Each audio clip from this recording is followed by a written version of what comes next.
Hello everyone, welcome to GS question paper.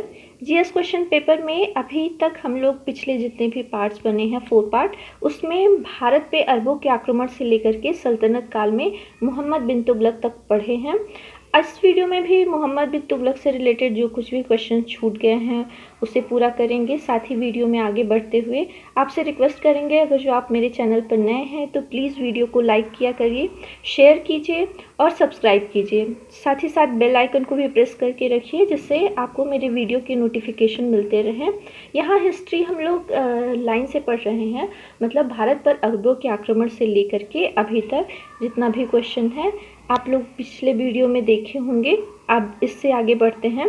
First question है हम लोगों में, इतिहासकार इसामी के अनुसार किसे दिल्ली सल्तनत काल का खूनी एवं रक्त पिपासु सुल्तान कहा गया है? तो इसामी के अनुसार किसे कहा गया है? फिरोज शाह तुगलक, अलाउद्दीन खिलजी, मोहम्मद बिन तुगलक या फिर गयासुद्दीन तुगलक। इसमें से कौन सा ऑप्शन सही है आप लोग गेस करिए। थर्ड ऑप्शन यहाँ पे सही होगा, मोहम्मद बिन तुगलक को खूनी एवं रक्त पिपासु सुल्तान इसामी ने कहा है। नेक्स्ट क्वेश्चन, खाने जहां मकबूल जो कि एक परिवर्तित तेलुगु ब्राह्मण थे, उन्हें वजीर के रूप में किसने नियुक्त किया? फिरोज शाह तुगलक, मोहम्मद बिन तुगलक, इल्तुतमिश या कुली कुतुब शाह ने। इसमें सही ऑप्शन क्या होगा? फर्स्ट ऑप्शन, फिरोज शाह तुगलक ने खाने जहां मकबूल जो कि एक परिवर्तित तेलुगु ब्राह्मण थे उन्हें वजीर के रूप में नियुक्त किया था। तो इसके बारे में देखते हैं। फिरोज शाह तुगलक तीसरा शासक था जिसने 1351 से 1388 ईस्वी तक, यानी कि एक लंबे समय तक, सबसे लंबे समय तक सल्तनत काल में दिल्ली पर शासन किया था। उसने दीवानी खैरात विभाग की स्थापना की, साथ ही साथ दीवाने बंदगान जो कि दास विभाग थी उसकी स्थापना की। कट्टर मुस्लिम शासक था जिसने इस्लाम न स्वीकार करने वालों को जजिया कर लगाया, साथ ही साथ ब्राह्मणों पर पहली बार इसी ने लगाया था। फिरोज शाह को धर्मांध और असहिष्णु शासक कहा जाता है। उसने 4 नए शहर फिरोजाबाद, फतेहाबाद, जौनपुर, पंजाब का फिरोजपुर स्थापित किया। साथ ही साथ हिसार को भी उसी ने बनाया था। उसने खाने जहां मकबूल जो कि एक तेलुगु ब्राह्मण थे उन्हें वजीर के रूप में नियुक्त किया था। ये आप लोग डिटेल्स का स्क्रीनशॉट भी लेकर के रख सकते हैं ताकि चीज़ें आपको जब ये सब पढ़ेंगे ज़्यादा चीज़ें समझ में आएंगी, ज़्यादा पॉइंट्स आप लोग को समझ में आएंगे और साथ ही साथ आपको आंसर हमेशा याद रहेगा। नेक्स्ट क्वेश्चन है, निम्नलिखित में से कौन सा कथन असत्य है? यहाँ पे 4 कथन दिए गए हैं।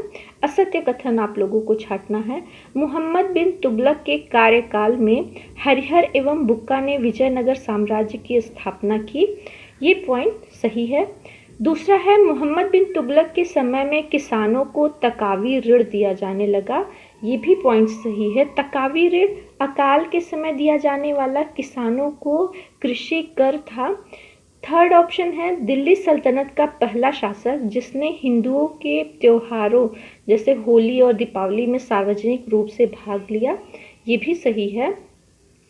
दिल्ली सल्तनत का पहला शासक कौन था? मोहम्मद बिन तुगलक, जिसने होली में सार्वजनिक रूप से भाग लिया। साथ ही साथ मोहम्मद बिन तुगलक के बारे में बर्नी ने कहा है, अंततः सुल्तान को उसकी प्रजा से और प्रजा को सुल्तान से मुक्ति मिल गई। ये कथन असत्य है। इसमें बर्नी ने नहीं कहा था बल्कि बदायूनी ने कहा था कि अंततः सुल्तान को उसकी प्रजा से और प्रजा को सुल्तान से मुक्ति मिल गई। फोर्थ ऑप्शन यहाँ पर गलत है, ये हम लोगों का आंसर हो जाएगा फोर्थ ऑप्शन। नेक्स्ट क्वेश्चन है, किसके शासनकाल में तैमूर ने भारत पर आक्रमण किया था? अकबर, अलाउद्दीन खिलजी, फिरोज शाह तुगलक या फिर नासिरुद्दीन महमूद शाह तुगलक। तो किसके शासनकाल में तैमूर ने भारत पर आक्रमण किया था? तो यहाँ पे फोर्थ ऑप्शन सही है, नासिरुद्दीन महमूद शाह तुगलक जो कि तुगलक वंश का अंतिम शासक था, उसी के शासनकाल में तैमूर लंग ने भारत पर आक्रमण किया था। इसके बारे में भी थोड़ा डिटेल्स देखते हैं। नासिरुद्दीन महमूद शाह तुगलक तुगलक वंश का अंतिम सुल्तान था जिसके शासनकाल में 1398 ईस्वी में तैमूर लंग ने भारत पर आक्रमण किया। अलाउद्दीन का शासनकाल यहाँ पर हम लोग सेकेंड ऑप्शन जो था तो वो देखते हैं 1296 से 1300 ईस्वी तक था। वह पहला सुल्तान था जिसने अपने सैनिकों को नगद भुगतान के बजाय उन्हें लूट का हिस्सा दिया था। फिर फिरोज शाह तुगलक के बारे में जानते हैं कि तुगलक वंश का ऐसा मुस्लिम शासक था जिसने अपनी राज्य में शरिया कानून की स्थापना की थी। नेक्स्ट क्वेश्चन है, गयासुद्दीन तुगलक अलाउद्दीन खिलजी के शासनकाल के दौरान कहाँ का राज्यपाल था? 4 ऑप्शन है, बंगाल, राजस्थान, कश्मीर, पंजाब। तो गयासुद्दीन तुगलक, जिसका नाम गाजी मलिक था, गाजी मलिक ने सुल्तान बनने के बाद गयासुद्दीन तुगलक नाम से शासन किया। यह सबसे पहले पंजाब राज्य का राज्यपाल था। तो यहाँ पे 4th ऑप्शन हम लोगों का सही होता है। अलाउद्दीन खिलजी के शासनकाल के दौरान यह पंजाब राज्य का राज्यपाल हुआ करता था। नेक्स्ट क्वेश्चन है, निम्नलिखित में से किस शासक ने दीवाने अमीर कोही विभाग की स्थापना की? 4 ऑप्शन यहाँ पर भी हैं, फिरोज तुगलक, मोहम्मद बिन तुगलक, अलाउद्दीन खिलजी, बलबन। किस शासक ने दीवाने अमीर कोही, जो कि कृषि विभाग संबंधित सारी जानकारी रखता था, यह मोहम्मद बिन तुगलक ने स्थापित की थी। प्रथम बार दीवाने अमीर कोही विभाग की स्थापना मोहम्मद बिन तुगलक ने की थी। इसके बारे में पिछले वीडियो में भी मैंने बताया है डिटेल में, इसलिए बस यहाँ पे इतना ही। और कृषि विभाग में इसके क्या कार्य थे आप लोग पिछले वीडियो में जाकर के देख सकते हैं। फतेहाबाद के अशोक स्तंभ में निम्नलिखित में से किस राजवंश के नाम अंकित हैं? मुगल वंश, गुलाम वंश, तुगलक वंश, सैयद वंश। तो यहाँ पे फतेहाबाद का जो अशोक स्तंभ है उसमें किसका हम लोग को किस राजवंश का नाम अंकित मिलता है? तो ये तुगलक वंश। 3rd ऑप्शन सही हो जाएगा। इसका हम लोग डिटेल देखते हैं। फतेहाबाद के अशोक स्तंभ, जो कि एक ईदगाह के केंद्र में स्थित है, खंभे पर एक अशोक का उत्कीर्ण अभिलेख था और यह पाया गया कि इस पर तुगलक वंश का शिलालेख भी लिखा गया था। तुगलक वंश का संस्थापक कौन था? तो वो गाजी मलिक यानी कि गयासुद्दीन तुगलक था। चलिए नेक्स्ट क्वेश्चन, फिरोज शाह तुगलक द्वारा स्थापित दारुल शफा क्या था? तो दारुल शफा क्या था? एक विशाल भिक्षाघर था, निःशुल्क अस्पताल था, एक पुस्तकालय था, या तीर्थ यात्रियों के लिए एक अतिथि गृह। इसने ये सारी चीज़ें बनवाई थी, लेकिन दारुल शफा का यहाँ पे तात्पर्य हो जाता है निःशुल्क अस्पताल। दारुल शफा एक निःशुल्क अस्पताल था, उसके बारे में देखते हैं। यह एक निःशुल्क अस्पताल था। फिरोज शाह तुगलक ने अस्पतालों यानी कि दारुल शफा का निर्माण करवाया, साथ ही विवाह ब्यूरो, जिसे दीवाने खैरात कहते हैं, और एक रोजगार ब्यूरो की स्थापना की थी। फिरोज शाह तुगलक ने मोहम्मद बिन तुगलक द्वारा दिए गए सभी तकावी ऋण यानी कि कृषि ऋण वापस ले लिए। साथ ही उसने राजस्व अधिकारियों का वेतन बढ़ाया और सभी गैर कानूनी अन्यायपूर्ण कर, जो 23 के लगभग थे, उनको समाप्त कर दिया और सिर्फ 4 महत्वपूर्ण कर एकत्र किए, जो कि खम्स, खिरात, जजिया और जकात शरिया कानून के हिसाब से ये 4 कर बनते हैं, वो लागू किए। इसके साथ साथ ही उसने एक कर शुष्क कर, जिसे सिंचाई कर कहते हैं, वो शुष्क कर इसके अलावा बाद में लागू किया था। नेक्स्ट क्वेश्चन है, निम्नलिखित में से किस सुल्तान ने सती प्रथा पर रोक लगाने की कोशिश की? ये क्वेश्चन आपके आरओ यूपी पीसीएस में भी पूछा गया है और लोअर पीसीएस में भी पूछा गया है। तो कौन सा सुल्तान था जिसने सती प्रथा पर रोक लगाने की कोशिश की थी? मोहम्मद बिन तुगलक, जलालुद्दीन खिलजी, फिरोज तुगलक, अलाउद्दीन खिलजी। इसमें से फर्स्ट ऑप्शन सही हो जाता है। मोहम्मद बिन तुगलक ऐसा सुल्तान था जिसने सती प्रथा पर रोक लगाने की कोशिश की थी। इसका डिटेल देखते हैं।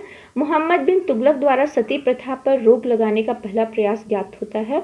उसने हिंदुओं के प्रति मित्रता की नीति अपनाई थी और सती प्रथा के उन्मूलन जैसे सामाजिक सुधारों को पेश करने की कोशिश की। उसे बुद्धिमान मूर्ख के रूप में भी जाना जाता है। उसने 1327 क्यों मूर्ख के रूप में जाना जाता था?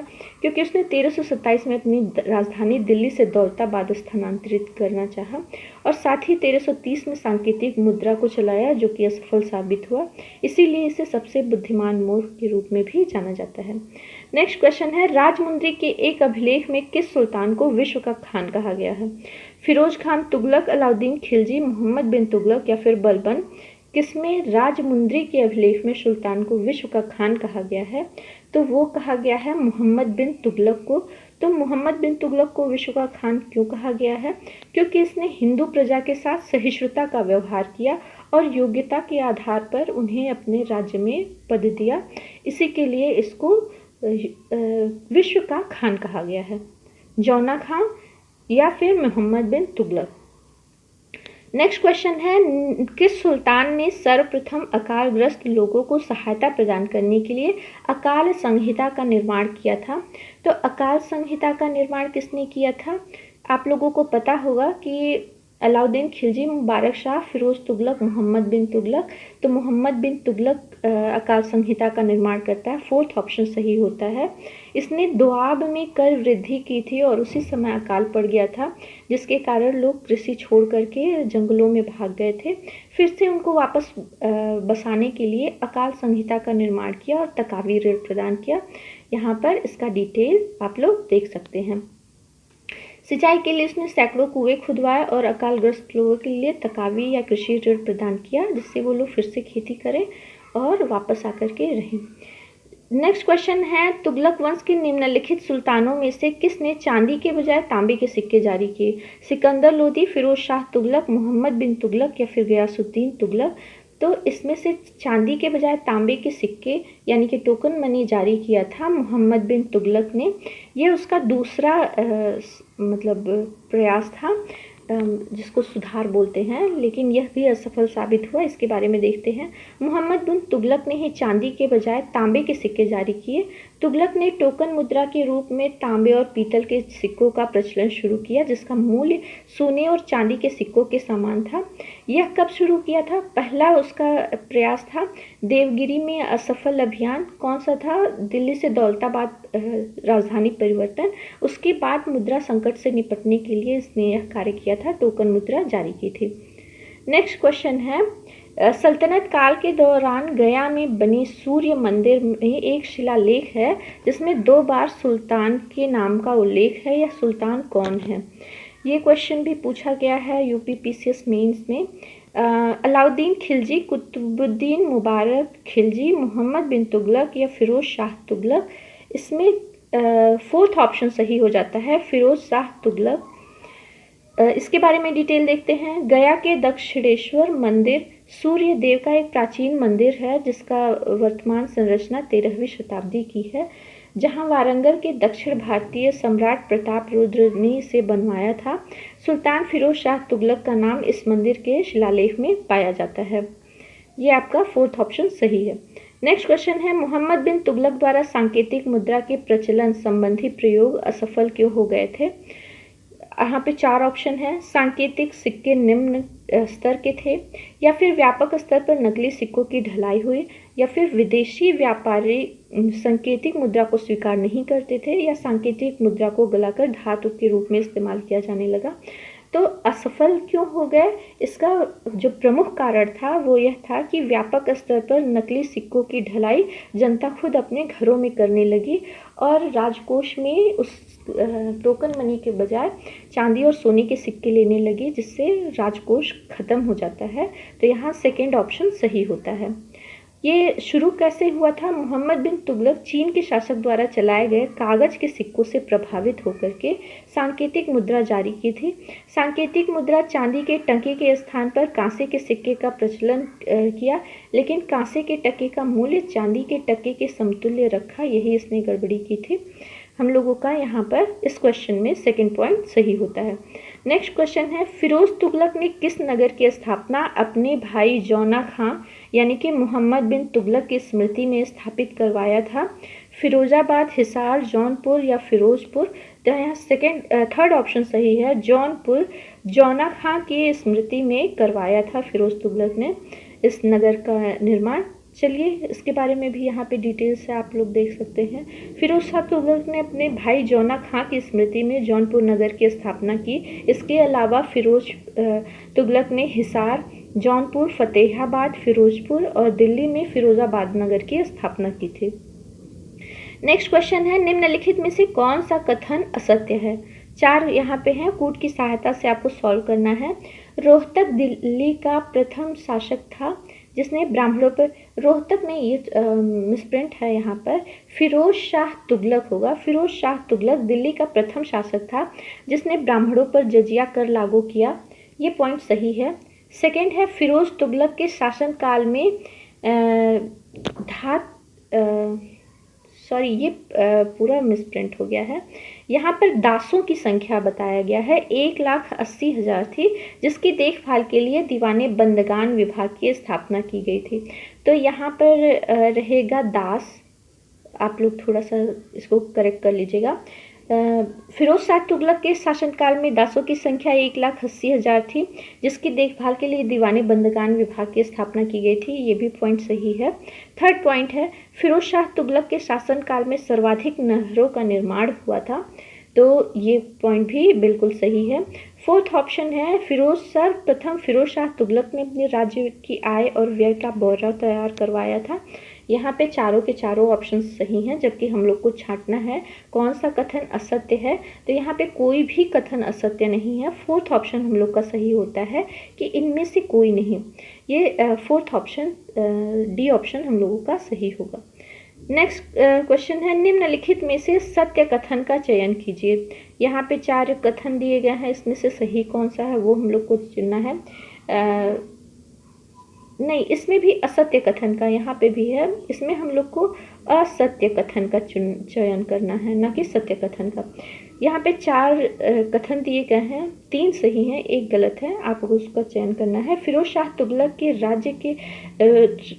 ने राज्य के खर्च पर हज यात्रा की व्यवस्था करने वाला पहला शासक था, ये पॉइंट सही है। इक्ता प्रथा की दोबारा शुरुआत फिरोज शाह तुगलक ने की, ये भी सही है। धर्म के प्रति उदारवादी था, उसने इस्लामी नियमों की ढिलाई दी, ये हम लोग का असत्य कथन है और थर्ड ऑप्शन हम लोगों का सही होता है। और चौथा है, फिरोज शाह तुगलक ने शिक्षकों को दिया जाने वाला अनुदान बढ़ाया था, ये 3 पॉइंट सही होते हैं, फर्स्ट, सेकेंड और थर्ड।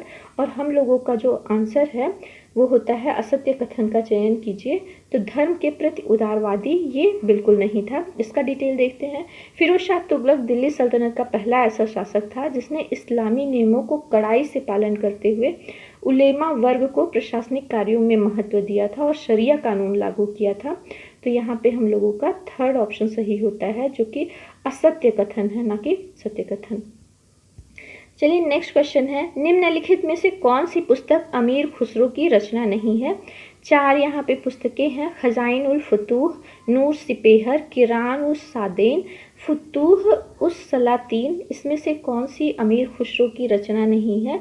तो बाकी फर्स्ट, सेकेंड और थर्ड अमीर खुसरो की रचना है। यहाँ पे चौथा गलत है, फतूह उस सलातीन इसामी की रचना है, ना कि ये आपके अमीर खुसरो की। तो यहाँ पे हम लोग का फोर्थ ऑप्शन सही होता है। निम्नलिखित में से कौन सी कृति सही सुमेलित नहीं है। फतवा-ए-जहांदारी बरनी, ताजुल मासिर, हसन निजामी, चचनामा अमीर खुसरो, तबकाते नासरी, मिन्हाज उस सिराज। तो बरनी ने लिखा था फतवा-ए-जहांदारी, सही है। ताजुल मासिर हसन निजामी की रचना है, ये भी सही है। और फोर्थ ऑप्शन तबकाते नासरी मिन्हाज उस सिराज की रचना है, जबकि चचनामा अमीर खुसरो की रचना नहीं है। चचनामा किसकी रचना है, अली अहमद की रचना है, जिसका फारसी में अनुवाद अबू बकर कूफी ने किया था, या अबू बकर कूफी आप लोग बोल सकते हैं, कहीं कहीं अबू बकर लिखा हुआ है। तो इसका रचना अबू बकर कूफी ने फारसी में किया था। यहाँ पे थर्ड ऑप्शन हम लोगों का गलत हो जाता है। आज की वीडियो में बस इतना ही। नेक्स्ट कुछ मोस्ट इम्पॉर्टेंट क्वेश्चंस को लेकर के हम अगले वीडियो में आएंगे। अभी तक के लिए बस इतना ही। Bye bye. वीडियो अच्छा लगे तो प्लीज़ वीडियो को लाइक, शेयर, सब्सक्राइब किया करिए।